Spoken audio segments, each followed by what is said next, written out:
Hi there everyone, welcome back to Dandelion Delphi tutorials.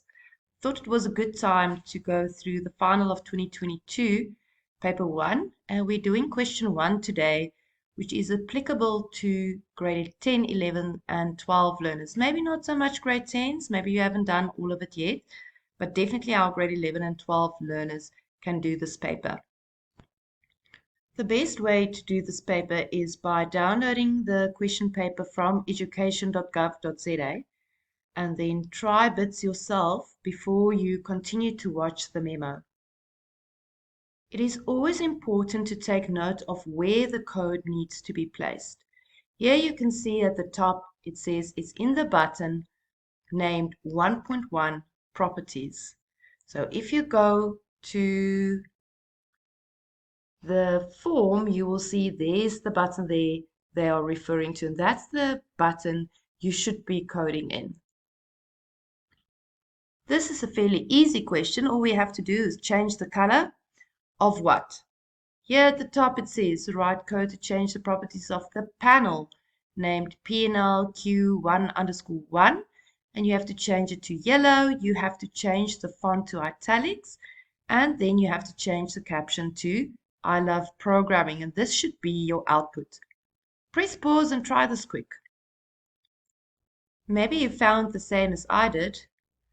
My code inside of this button is correct, but when I click it, it's in italics and I see I love programming, but it's not yellow. This was actually a bit of a mistake on the data files. This is, however, a good opportunity to show you what to do if this happens in your PAT. If you select the panel, you will see that there are parent properties. So the parent, if you have a look here at your structure, the parent of my panel, the direct parent there is the group and then the form. And there it says parent background is true. That means keep the background color of the panel, who's the child, the same as the background color of the parent.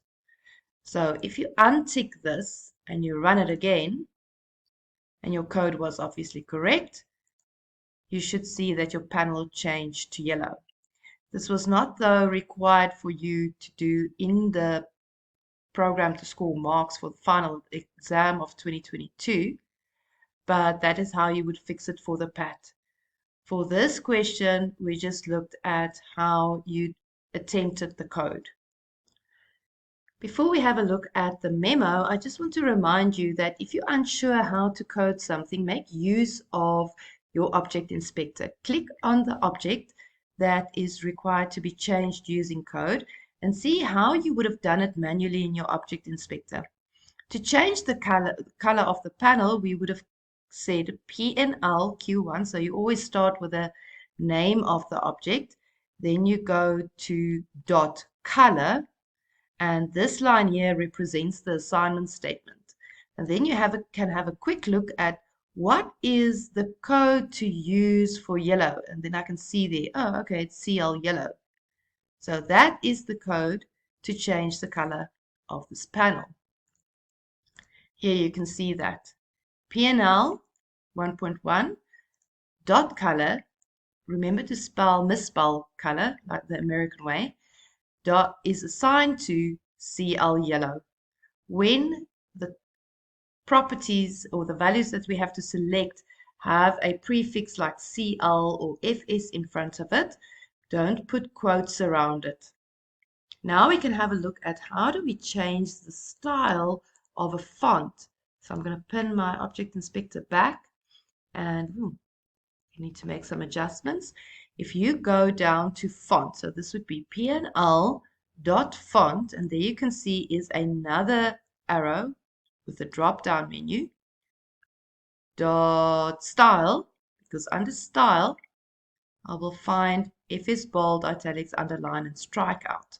So my code will read PNL Q 1.1 dot font dot style and then assign to, and on the right of the sign to, I need square brackets, and I need to place one of these values inside of the square brackets. In this case, they asked us to change it to italic.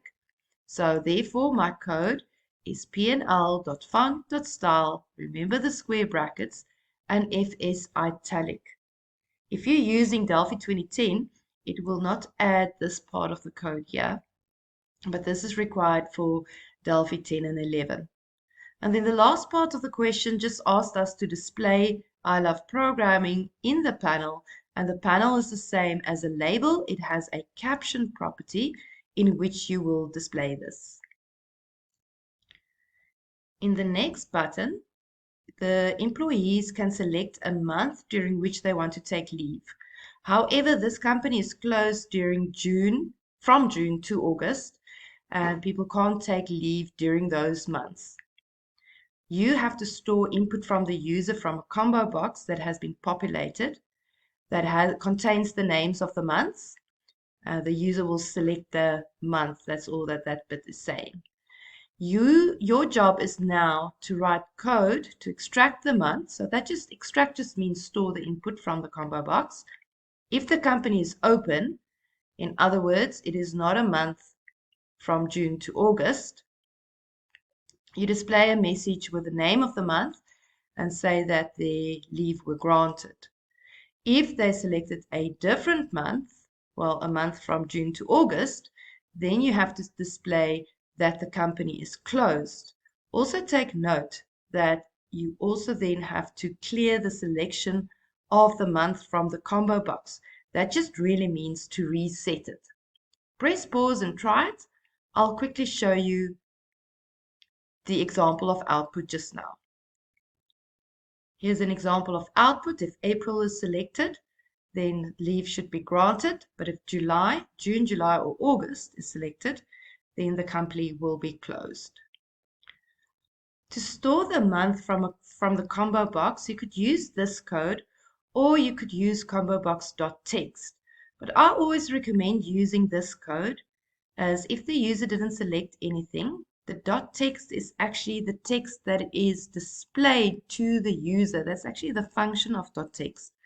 I don't know if this one has any, it actually doesn't have anything there. So you would store a blank value in there. You also need to make use of this code to store input from a combo box or from a radio group or a list box. So it is important to know this code. Now they said that the months of June, July, and August, then the company was closed. So if we run our program to see in which positions are they, remember the first option there is item index number 0. So it's 0, 1, 2, 3, 4. So from 5, 6, and 7, the leave should not be granted because the company is closed. So I just tested here if the item index is a value from 5 to 7. And if it is, I then display the company is closed. And remember they asked you to reset your combo box. So I cleared it here, making use of my item index and setting it to -1.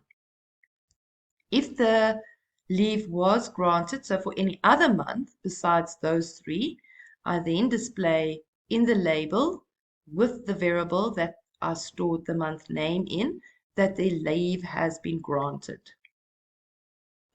So you can test your program with April. That should be granted, and any month, June, July, or August, must say it is closed, and this must be cleared. In question 1, we are often provided with a formula that we have to apply. The user will be entering the values of A and B, and you need to determine the value of C. So they say write code to do the following, store the values from the edit boxes for A and B, then use your functions to make use of that formula there and find your answer for C. Important is that they say display the truncated value of C. So you need to trunk the value of C. Take note of the example of input and output before you start coding. As you can see, A and B are using real values as input. So make sure that you declare real values when storing the input from the user. Try this and I'll show you the example of output just now. Here is an example of the input and output. Test your program and we'll go over to the memo. I declared my two real variables up here and my answer was truncated, and trunc returns an integer data type, and therefore my answer I see is an integer variable. Then I would get input from the user using string to float for both of them, for RA and RB. Now I need to apply that formula. Have a look at the formula. Can you see that we have to add these two values together inside of the square root? So the square root is on the outside, and this will be added together in brackets on the inside. So there's my square root. The answer needs to be truncated, so that's trunc is on the outside of the calculation. So I have to square root all of this. Don't forget about the power function. The power function will raise, this will be the base and this will be your exponent. So it will raise RA by 5. And then the next part said we had to calculate pi times the square of b. So pi times the square of b. All of that inside of the brackets for the square root, and the square root inside of the brackets for the trunc. And we had to display in the edit, so place your edit.txt on the left of the assignment statement and your into string of IC on the right. This question was a little bit harder. It indicates that a learner takes an unknown number of subjects and you need to enter their marks to determine their average. So therefore you would need to make use of a conditional loop that always also told you that to get the input for the marks, but the loop must stop when the person enters a -1. This is called a sentinel loop, and you could see an example of an activity for a sentinel loop in my book 1. Here is what the question is asking you to do. It says that you have to ask the user to enter marks for a certain number of subjects, and we'll start at subject number 1. You will see in the output it says subject 1, subject 2, so you have to count your subjects for two reasons. One, for display, but you're also asked to calculate the average, so therefore you need that counter too. And you need to make use of a conditional loop, that means a while or repeat loop, and an input box to enter the marks. Now when you enter anything, when the user needs to enter anything inside of a loop, it will always be an input box. You then need to make the loop stop when a -1 is entered. Be careful now when you're calculating the average, obviously you need a running total, not to include this -1 in your total, and also not to count it when the person enters a -1. Becomes a bit tricky because you'll also see in the input mask that you're displaying the number of the subject. So you want to display subject number 1, subject number 2. So you do need to keep track of the number of subjects, but don't count the -1 as a new subject. As marks are entered, you need to display it, as I showed you just now in the rich edit. And then outside of the loop, they say after the loop stopped, you then calculate the average and you display this average formatted to 2 decimal places. Press pause and try this yourself. Here is the example of input for just 2 marks. So they entered mark 1, mark 2, and then for subject 3, they entered a -1. The loop stopped. So you can try that. Let's just scroll. Oh, you can see the marks here at the example of output. Test your program with these. So enter 75 and 68 and then a -1. And this here should be your average. They provided you with the dot clear, so we don't have to worry about that. Now we do need to count the subjects. So I'm using K to count my subjects. I'm starting K at 0. So that is to ensure that I don't have an extra value here at the end. There were other methods that you could have used to avoid counting the -1. This was just my method of solving this. I started at 0, but as you could see in the input box, you had to display enter mark for subject, and then you had to have a number. If we have a look there, oh, there was a colon and a space, so I should probably add my colon and my space just to be sure. But I added +1 here because my K is 0, so now it will display a 1 when it's the first mark entered. So that's for my input box. Now, in my if statement, I'm testing if I mark is not -1 because we want to stop this loop when the mark is -1. That means there's no more marks to be entered. So if it's not -1, I will add the mark. This is my running total. Oh, I see a mistake here. Since that I total is on both sides of the assignment statement, I should be initializing it above the loop. Oh, this must be 0. So I start at 0. I total is I total plus the mark that I'm entering. I'm counting the subject and I'm displaying now K. That's the number of the subject and its mark next to it, separating it with a colon. I'm using a repeat loop because we assume there's at least one mark, but you could have used a while loop as well. So there I have repeat, enter the mark, if statement, if it's not a 1, add it to my total, count it, display it. That's the end of my if, and here it will loop until the mark entered was -1. Once the mark is -1, my loop will stop, and then I can calculate my average as usual, taking the total, dividing it by my counter, and displaying that average. Very important. The question said, formatted to 2 decimal places. That means that I have to use FF fixed, comma 10, and that comma 2 was very important.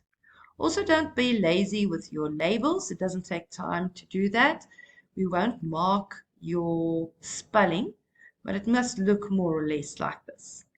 Now you can run it, and you can use the example of input. They had subject 1 is 75 and 68. So 75 and 68 and -1. I want my loop to stop, and then that should be your average. Let's quickly have a look. Is it the same? Yep, that is the same. Here is another one that you could test. So on subject 9, they entered the -1. Now we're going to move on to the next question. This last question is asking you to write a program that will test if 2 words are anagrams. So that means that both words are using exactly the same letters.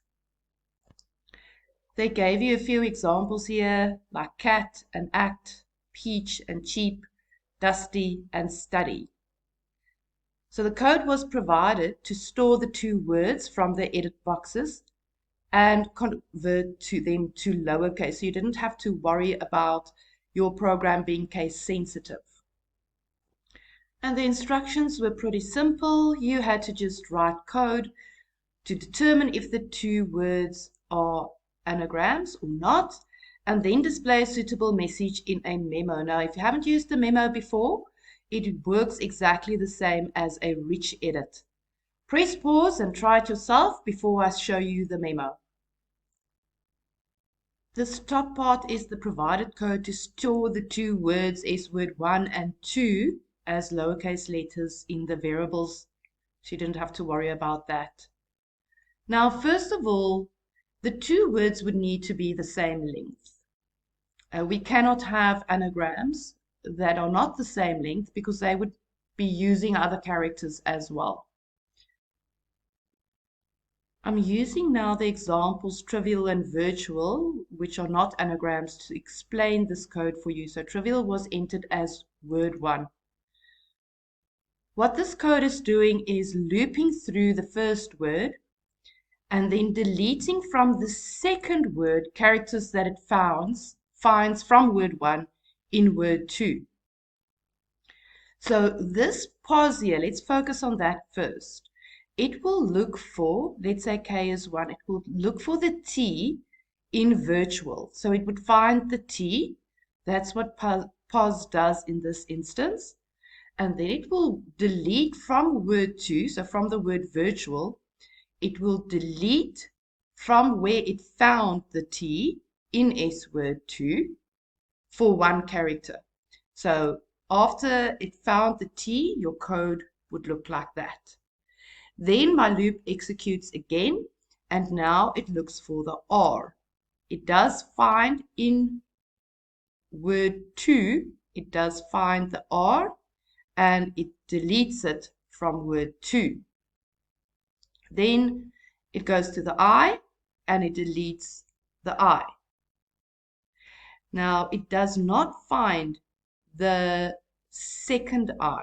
Well, let's just do the V as well. We now at the V, finds the V, so it deletes that. But now it does not find the second I, so it will not be deleting anything. Then it looks for the A and the L, and it deletes those two. And in S word 2, I'm now left with a U, because the U did not appear in trivial. This if statement here then says, if S word 2 is empty, so it found all those characters in this second word, then the word is an anagram. Else it is not, as with trivial and virtual. There is a second output here that is for the top if statement. If the length of the words are not the same, then they are not anagrams. So that is why this message appears twice. One for if the length is equal to, but through this process we found that it was not an anagram. And then once also when the length of the words were not the same, we will then display that it is not an anagram. Here you can test your program with Dusty and Study, which should show that it is an anagram. Sorry, mine's showing twice. I just realized I had a second example after this one that I'll show you just now. And then virtual and trivial. Oops. And that should show that it's not an anagram. Here is an example of a second solution, which is a little bit longer, but it also worked. It is really using the sorting method of arrays. So grade 10s won't know this, but 11s and 12s will. Remember, a string is an array of characters. So if you implement your sorting method for your 2 words, so you have to do it twice. Remember, it is 1 to the array number of items in my array minus 1. So we're just using the length minus 1 there, I out, compare them. Do the same thing for word 2. So now the words are sorted in alphabetical order. Then if the words are the same, they are anagrams, else they are not anagrams. So that is a second method, but I wouldn't suggest you use that. Some of the learners did, and you would still get your marks. But interesting way of thinking. What if I'm required to display a word using its characters in alphabetical order for some reason? You could use this method, making use of your sorting of arrays method. Thank you everyone for watching Dandelion Delphi tutorials. For more about conditional loops and string handling, as in this question, you can have a look at my book 1. It is also available on the Etsy store as well as on Snaplify. Hope to see you soon.